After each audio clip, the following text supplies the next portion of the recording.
नाज़रीन, कुवैत से एक वाक़या रिपोर्ट हुआ। अब आप उसको अफसोसनाक कह लें, आप उसको हैरान कुन कह लें, मुझे तो समझ नहीं आ रही है कि मैं क्या लक़ब दूँ।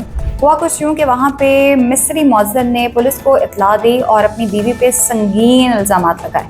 उसका ये कहना था, उसने इत्तला दी पुलिस को कि उसकी बीवी अपनी गाड़ी के अंदर शब्बू यानी कि क्रिस्टल मेथ जो ड्रग है उसको लेके जा रही है।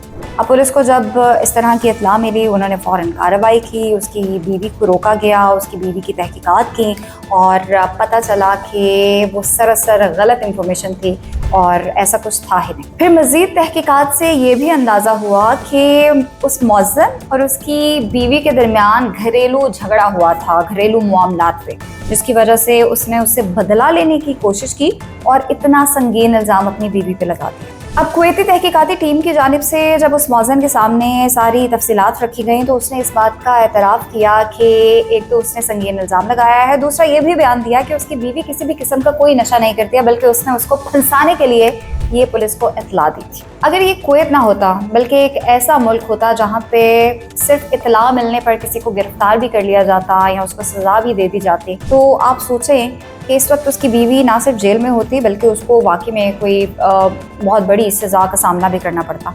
मैंने इसलिए कहा कि मुझे तो समझ नहीं आ रही है कि अगर मौज़्ज़िन का ये हाल है तो एक आम आदमी पे हम क्या ही ट्रस्ट करें। खैर, तफसीलात ये है कि सिक्योरिटी इदारों को गुमराह करने और झूठी रिपोर्ट दर्ज करवाने पर उस मौज़्ज़िन के ख़िलाफ़ अब केस बनाकर मामला मुतल्लिका हुकाम के हवाले कर दिया गया है ताकि इस पर ज़रूरी कार्रवाई की जा सके।